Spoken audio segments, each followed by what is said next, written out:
Look at this, folks. This is called Beef Bourguignon.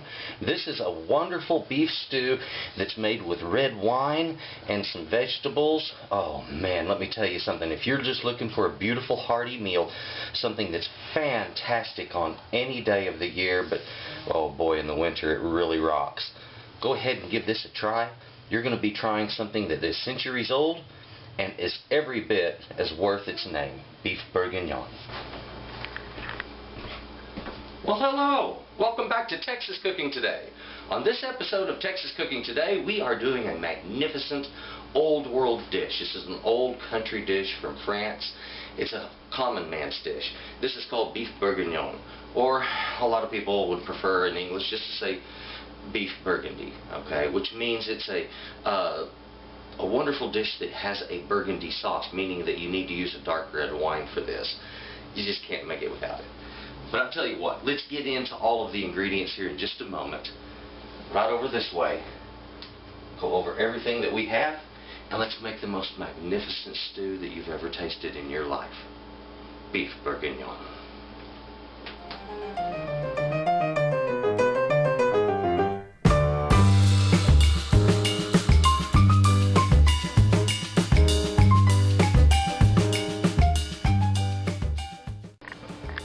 Alright, our ingredients quite simple. We have our beef. This is a beef dish, Beef Bourguignon. Now you can make a stewed dish like this with other types of meat, but they're not called Beef Bourguignon. Alright, but they are made very much the same way. Beautiful cut of meat that I have here, and I'm going to recommend that you get something similar to this. This is a slab of chuck, is what it is, and this is about 2.5 pounds worth of chuck. So get yourself a nice big piece of meat like this, something that's well marbled. Don't go too lean on this kind of a dish, because when you're doing long cooking like this long braising, dish or meats like sirloin are going to seize up. They'll get really tight, and they don't tenderize nearly as well as does the chuck. So you want to stick with that beef chuck right there. Now, on our flavorings, I've got some bay leaf, some thyme, a little bit of tomato paste, some garlic.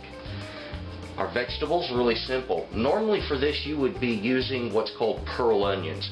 Well, they're out of season around here, and so the market didn't have it today, and I decided to just go with these. These will work fine. All I have to do is cut the bulbs off and use those in place of. They'll work every bit as good.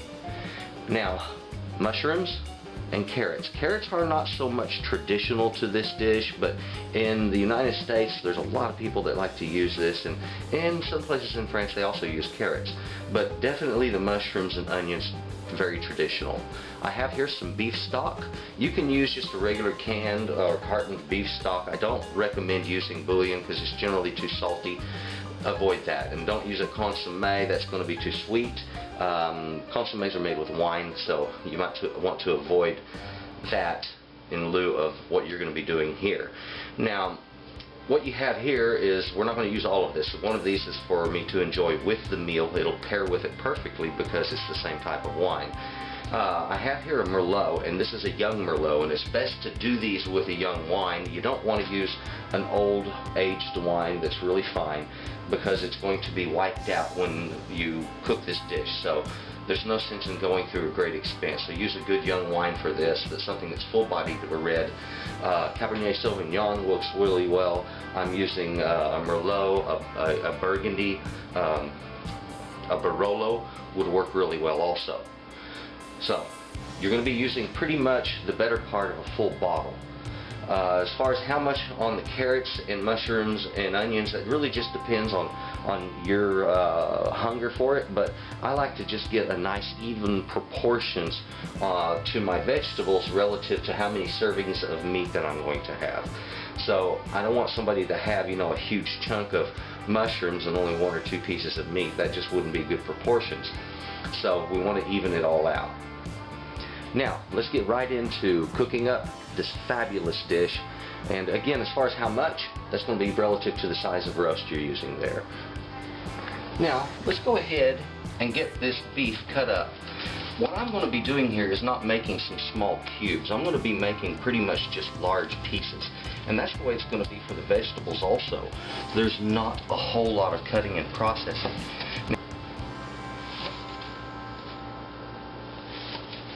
There we go. That's all the cutting there is. And this is really neat to cook it this way, because once it hits the plate, then you have something large that you get to cut into. But at the same time, these are going to cook down to this most supremely tender state. Now, we're going to go ahead and get these in the pot and get them starting to sear. That searing is going to add some flavor to the outside of them. Before I do that though, I'm going to take a paper towel, pat them dry, and that way I get better sear. If they're too wet, you're not going to get a really good sear on that. You're just going to get more of a steaming condition, and you don't want that to happen. One thing that I like to do is to remove that outer part on carrots. Nothing else needs to be prepped. I've cleaned these by washing them. I've washed the mushrooms. I've washed the carrots also, but I do want to go ahead and just take off that very outer portion, because it sometimes I just don't like the texture of it once it's Now when it comes to preparing these carrots, all I really have to do on these is cut some substantial sized chunks like so.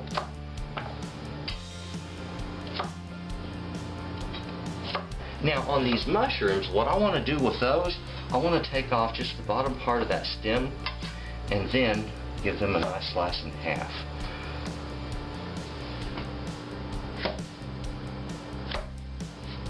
That's simple.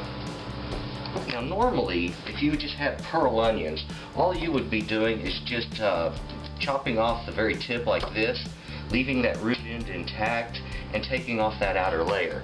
I've given these a good wash. They don't need the outer layer removed. However, something that's wise to do, these things will like to open up on you when you're cooking, and to help reduce that, if you'll simply put a paring knife tip right into the end of that root and remove it, it'll allow it to vent and it won't open up as much as you're cooking it, okay? So, just like that. I'll do all of these the same way. A little more, I'll show you. See how they're just kind of skating and dancing around on the bottom? That means you have a good temperature for searing. I want to remove any excess water from the bottom of this and from the sides, because I don't want it popping when I put my oil in. That's a great way to test your pan to find out if you've got the right temperature. Put a little bit of that peanut oil in the bottom. You can use vegetable oil, anything that'll work at a high temperature. Also, if you want, a lot of, in the traditional way of making this, it is done with bacon fat. You can use lard as a substitute. And now we're also getting a bit of crust built up on the bottom of the pan there, as well as on the meat. So we're going to take that crust and we're going to break it loose with our liquid, our wine.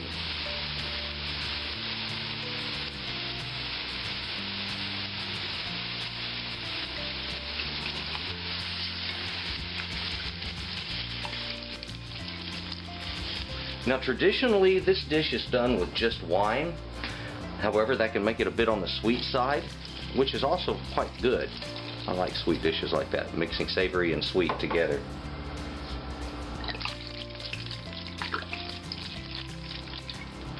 There we go, isn't that beautiful? Now, when you're braising, what you're doing is you're actually cooking in liquid. So what I have here, and the reason I just kind of keep adding my liquids a little bit at a time, is I'm looking to cover the meat the majority of the way. It needs to just have little bits of the meat sticking up through the top. When I get that amount in it, that's when it's right. Now I'm going to go ahead and keep this on the burner and bring it up till it just starts to simmer. To what we have there, we're going to put in just a few other ingredients. We're going to start with that tomato paste. And what you're wanting is about 2 tablespoons of tomato paste. We want 1 bay leaf.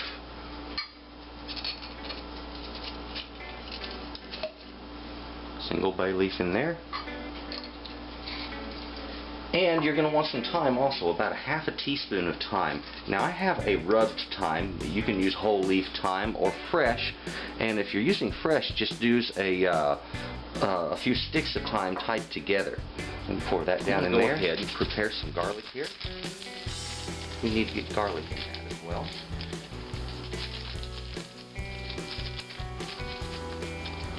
I'm just going to give these a light twist to break that paper loose, and there we have it. Nice garlic clove. Each of these, I'm going to give them a gentle crush, and that just breaks it open so that it can release its oils.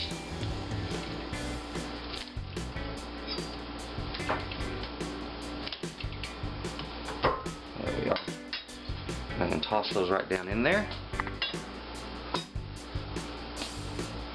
This is just starting to come up to a little bit of a bubble, and like I said, when that happens, it's time to go ahead, turn off the heat under that burner, and get it into the oven. Alright, let's go ahead and get that down in our oven.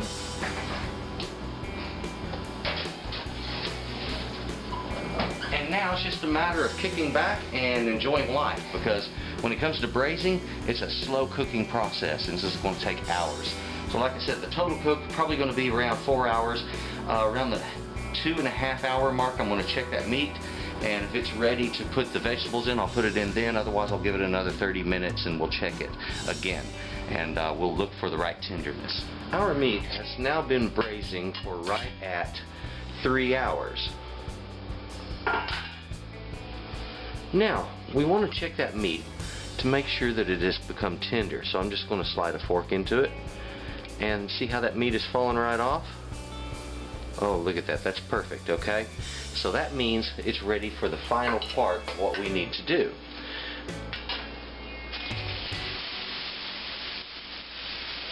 See how that water's beginning to skate around those edges?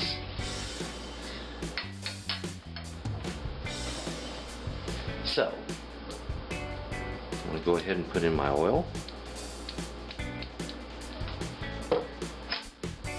And it does not take a lot of oil, and of course you can always add more if you don't have enough. And we'll go ahead and put these mushrooms in.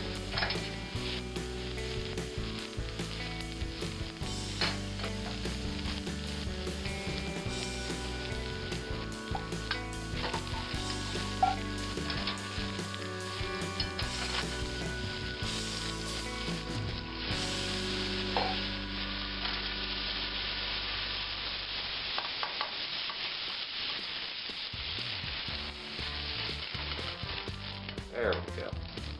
All that right down in there. You know, my pan goes right back on the heat over here. I'm going to add just a little bit more oil. And get those onions started. Alrighty.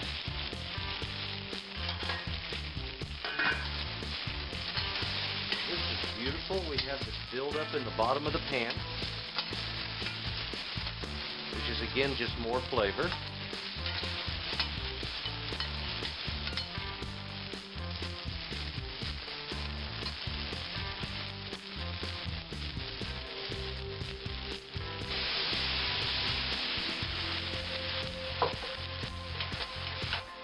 Here's the rest of that red wine. Now let's go ahead and get this other pot opened up. Remember to watch out for hot lids. Hot handles. We'll take those right down in the rest. Now we have this beautiful, beautiful beef stew, and I'm going to put it right back down in the oven.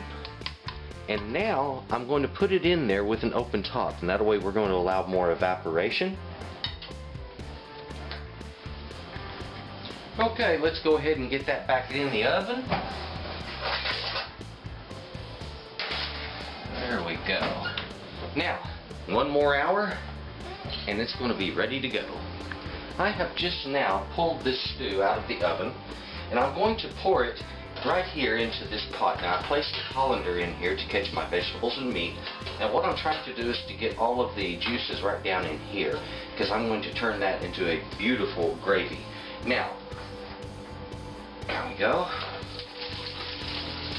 Now, with the braising liquid that I have here, and this is quite a bit, I need to thicken this up. So I'm putting a flame underneath it.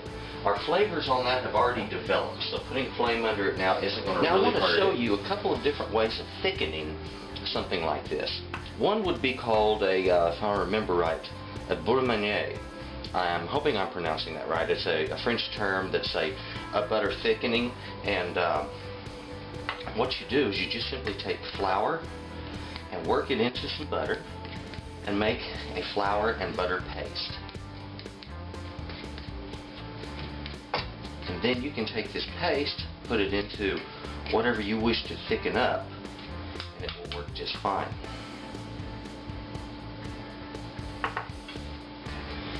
The other way that I have, and this is a method that's my favorite, I like to take a standard bar shaker and put in, here's about 1/3 of a cup. On this it may take a little more, but that's okay. I'll have a nice beurre meunier back there to work with. Now, after I put my flour in this, I want to pour in water, and this is so important. Please remember this. Do not pour hot water into this. Cold water only. If you pour hot water in this and then you shake it, it's going to explode on you, plain and simple. The flour and water will expand and it will go all over the place. I'm just going to whisk this in.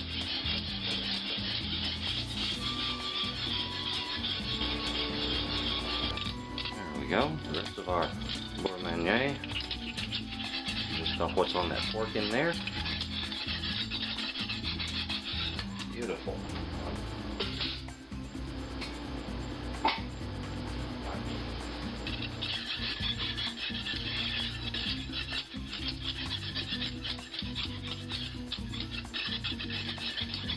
Now I'm getting some flakes that came off of the side and fell down in this. And they might dissolve or partially dissolve or not at all, but they're going to be adding a lot of flavor.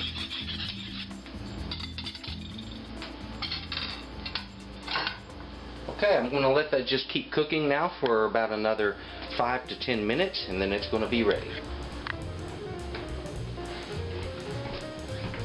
That wasn't so very difficult, was it? It's mostly just a matter of waiting. All the work is done up front and a little bit at the end, but not just a whole lot. Now, we have here, let me bring this up here to the camera. This is beautiful. Now what I've done is I put this on a bed of mashed potatoes, made a little well in the middle, just dropped everything in there and put some gravy over it. Delicious. Okay, wait till you try this. You're gonna love it. The flavor is remarkable. It's rich. See there? How the meat is literally just shredding, comes apart.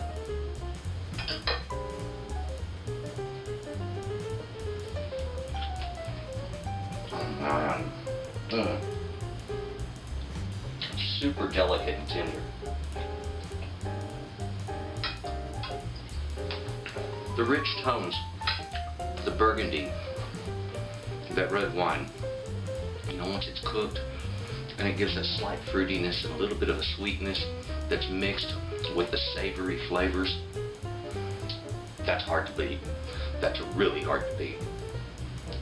All I can say is thank you very much for watching. And to my subscribers, thank you very much. And if you haven't subscribed, well, please do. I've got great recipes on here and the best techniques. So, give it a shot. You're going to like it. Enjoy this dish, and thank you very much. You folks have a good day. Thank you for watching Texas Cooking Today, the show where you can get great recipes and the best techniques are taught. Please subscribe to Texas Cooking Today, where you will always find something hot and ready to eat.